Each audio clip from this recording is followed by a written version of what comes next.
Parlons maintenant de la technologie PolyJet. Donc, la technologie PolyJet, on parle un peu le principe d'une imprimante à jet d'encre, sauf qu'au lieu d'être de l'encre, c'est un photopolymère qui va déposer couche par couche et une lumière UV va venir solidifier chacune de nos couches. Donc, on parle ici de précision. Si on a besoin de faire des pièces avec un degré de précision plus élevé, la technologie PolyJet va vraiment être une bonne technologie à utiliser. Les bénéfices, dans le fond, de la technologie PolyJet, comme je le disais, c'est la faculté de faire des pièces qui sont lisses et très esthétiques. L'autre chose aussi, c'est que très facile d'utilisation, très facile à nettoyer. Donc, parfait pour un environnement de bureau. Et l'autre chose aussi de la technologie PolyJet, c'est qu'on est capable de venir avec une technologie qui s'appelle Connex, d'utiliser plus qu'un matériel, donc 2 matériaux pour créer des matériaux digitaux.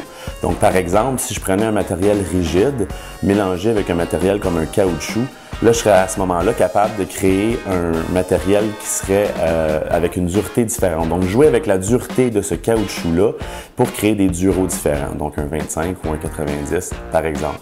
Donc, à ce moment-là, on est capable de créer des couleurs, des duretés de matériel différents. Et là, à ce moment-là, ça vient chercher encore plus un prototype qui est fonctionnel et qui démontre la dureté de nos matériaux.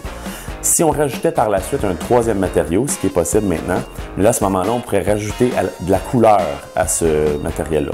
Donc, quand on parle au niveau du marketing ou de faire des réunions avec des gens avant qu'un produit soit mis en marché, avec cette technologie-là qui est précise et qui nous donne vraiment un aspect très proche de ce que la pièce va avoir de l'air, là, à ce moment-là, on réduit de beaucoup notre mise en marché.